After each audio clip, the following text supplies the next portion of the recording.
Assalamualaikum warahmatullahi wabarakatuh. Waalaikumsalam warahmatullahi wabarakatuh. Alhamdulillahilladzi arsala rasulahu bil huda wa dinil haqq liyudhhirahu 'alad dini kullihi wa kafa billahi syahida. Amma ba'du. Ketua Majelis Syarhil Quran yang kami muliakan, para dewan hakim yang kami hormati, hadirin ma'asyiral muslimin rahimakumullah. Pada tahun 2005, UNESCO telah menempatkan Indonesia pada urutan ke-7 negara yang paling rawan di dunia. Kemudian, menurut data BNPB, pada tahun 2019 sampai 2020, terdapat 1439 jumlah kejadian dari 111 jenis bencana yang telah terjadi di Indonesia.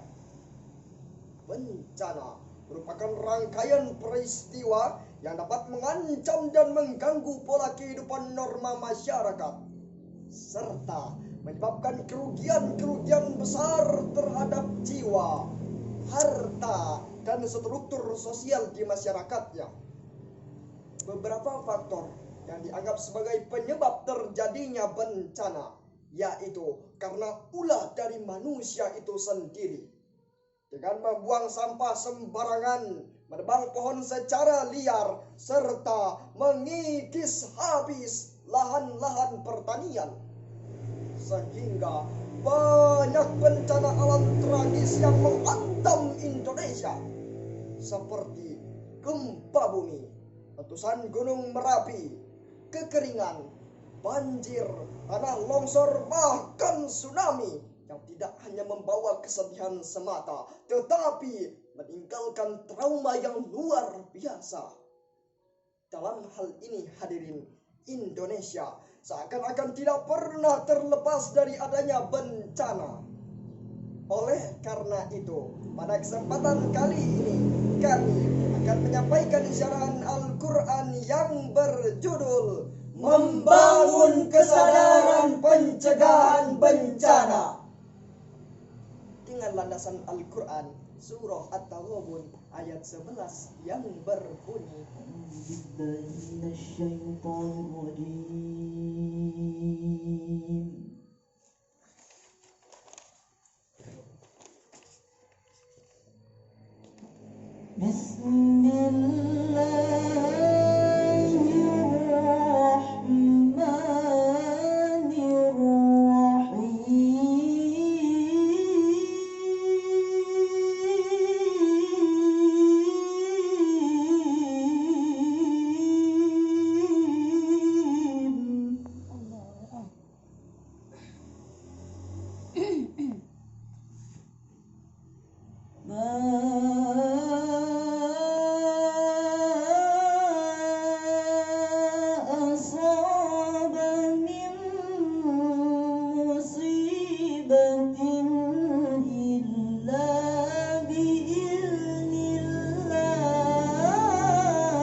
kepada Allah dari usikan setan yang terkutuk.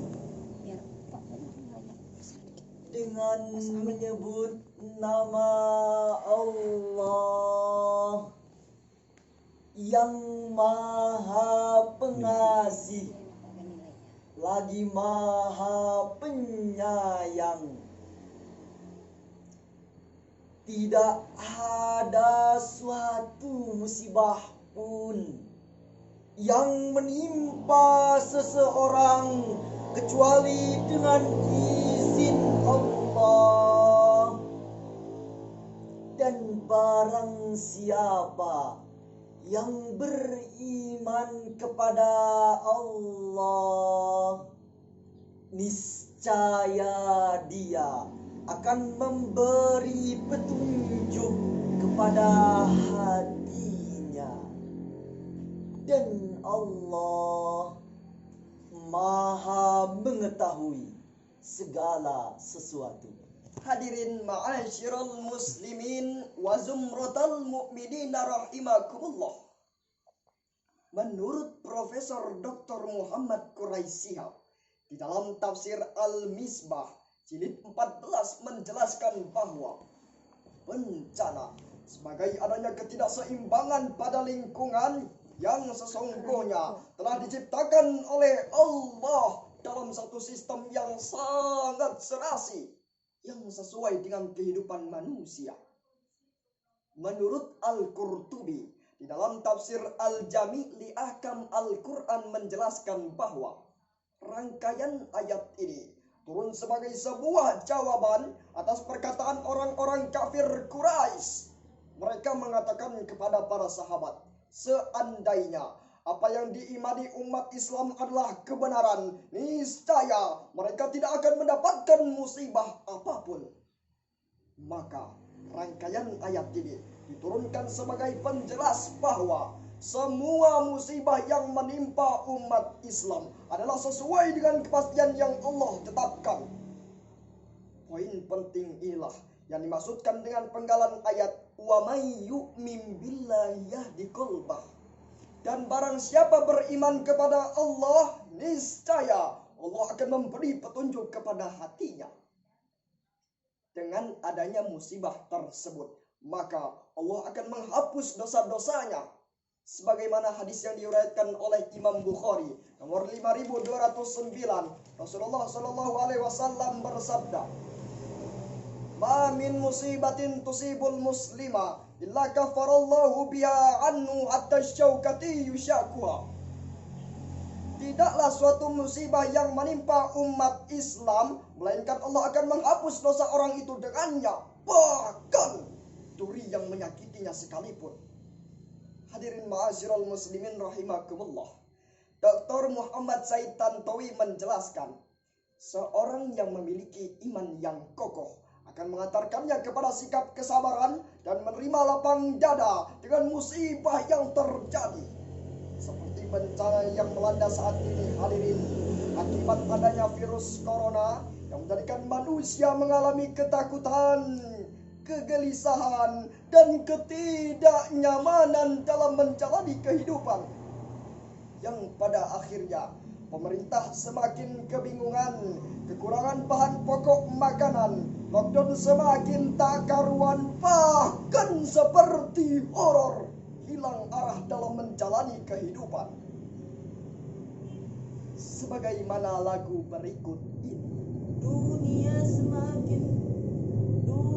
sekarang bersedih mengalami musibah yang terjadi. Virus corona membuat waspada semua manusia.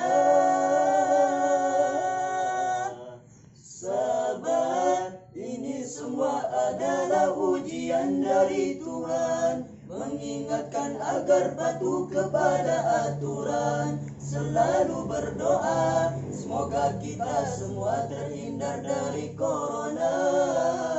Sabar, mari kita semua perbanyak istighfar, tapi jangan lupa juga dengan ikhtiar. Selalu berdoa pada Sang Pencipta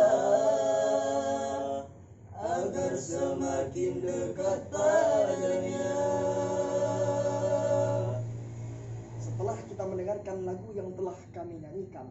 Kita sebagai manusia hendaklah mengintrospeksi diri dari apa yang kita perbuat, dari apa yang kita lakukan di muka bumi ini, sehingga Allah menurunkan bencana yang melanda saat ini. Kemudian, bagaimanakah cara mengatasi bencana yang melanda saat ini?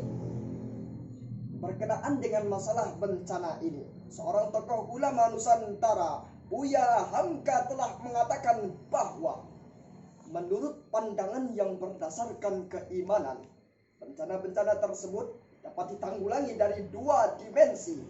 Yang pertama, dimensi fisikal, yaitu upaya pencegahan bencana dengan cara memperbaiki lokasi-lokasi yang rusak, merawat hutan jangan sampai terbakar atau digundulkan, serta menata tata ruang perkotaan dengan cara memperkokoh dan membendung tepi pantai supaya tidak dihantam oleh gelombang ombak yang besar yang dapat mengakibatkan banjir dan tsunami. Yang kedua, dimensi yang lebih penting dan mendasar, yaitu mendekatkan diri kepada Allah Subhanahu wa Ta'ala dengan cara beribadah kepadanya, menjalankan segala yang diperintahkan dan menjauhi segala yang dilarangnya. Mengingat manusia adalah sebagai khalifah di muka bumi ini yang tugasnya untuk memakmurkan bumi.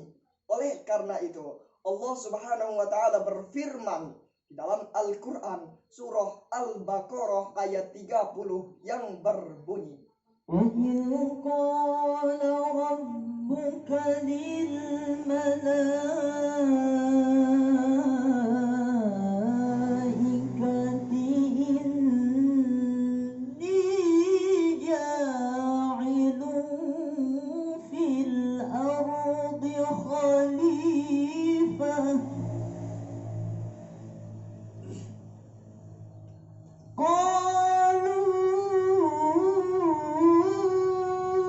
أتجعل فيها من يفسد فيها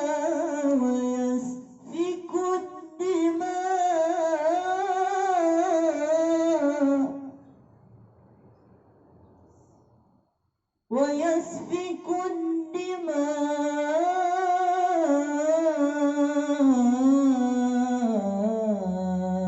ونحن نسبح بحمدك ونقدس لك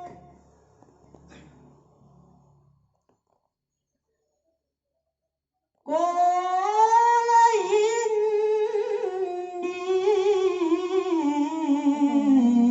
أعلم ما لا تعلمون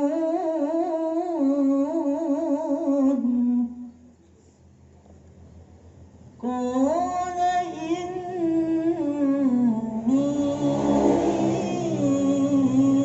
أعلم ما لا تعلمون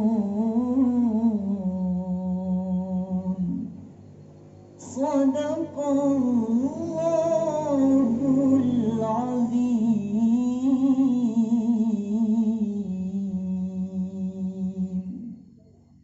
Ingatlah ketika Tuhanmu berfirman kepada para malaikat, sesungguhnya aku hendak menjadikan seorang khalifah di muka bumi. Mereka berkata, mengapa engkau hendak menjadikan seorang khalifah di bumi itu? Orang yang akan membuat kerusakan padanya dan menumpahkan darah. Padahal kami senantiasa bertasbih memuji engkau dan mensucikan engkau. Tuhan berfirman, sesungguhnya aku mengetahui apa yang tidak kamu ketahui. Maha benar Allah dan maha agung dengan segala firman-Nya. Ya ma'asyiral muslimin wal muslimat. Ayyuhal mustami'un. Ayyuhal mustami'at. Wa ya fadilatil hukama al-a'izzah. Ayat tersebut menjelaskan kepada kita bahwa Allah Subhanahu wa Ta'ala menciptakan manusia di muka bumi ini adalah sebagai khalifah bagi seluruh alam dunia, yaitu untuk membangun dan memakmurkan bumi ini.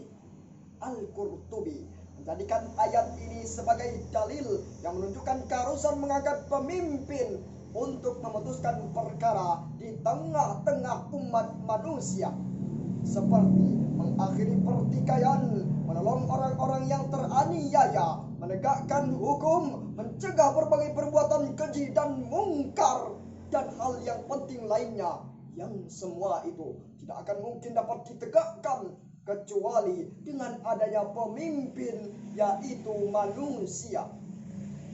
Hadirin rahimakumullah, dari uraian tersebut dapat kita simpulkan bahwa dalam membangun kesadaran pencegahan bencana ada beberapa hal yang harus dilakukan, yakni dengan berikhtiar dan bertawakal kepada Allah Subhanahu wa Ta'ala. Yang pertama, dengan membersihkan lahir dan batin kita. Rasulullah Shallallahu Alaihi Wasallam saat menekankan kepada para sahabatnya untuk membersihkan tempat tinggal mereka masing-masing. Sejarah menyebutkan ketika Rasulullah Shallallahu Alaihi Wasallam di Madinah, yang membedakan antara orang-orang Yahudi dengan para sahabat adalah kebersihan halaman rumahnya. Jikalau kotor, dapat dipastikan pemilik rumah tersebut adalah orang Yahudi.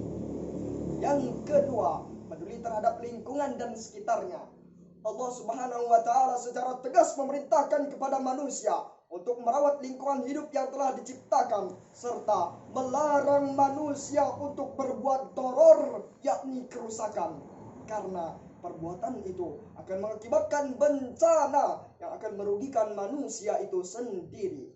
Dan yang ketiga, mendekatkan diri kepada Allah Subhanahu wa Ta'ala.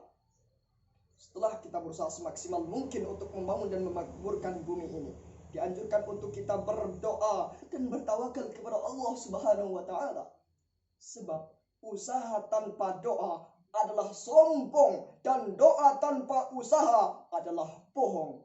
Oleh karena itu, kita sebagai manusia yang diamanahkan Allah Subhanahu wa Ta'ala di muka bumi ini harus dapat membangun dan memakmurkan bumi agar tercipta negara yang makmur dan subur, serta menjadi negara yang baldatun thayyibatun wa rabbun ghafur. Amin amin ya rabbal alamin.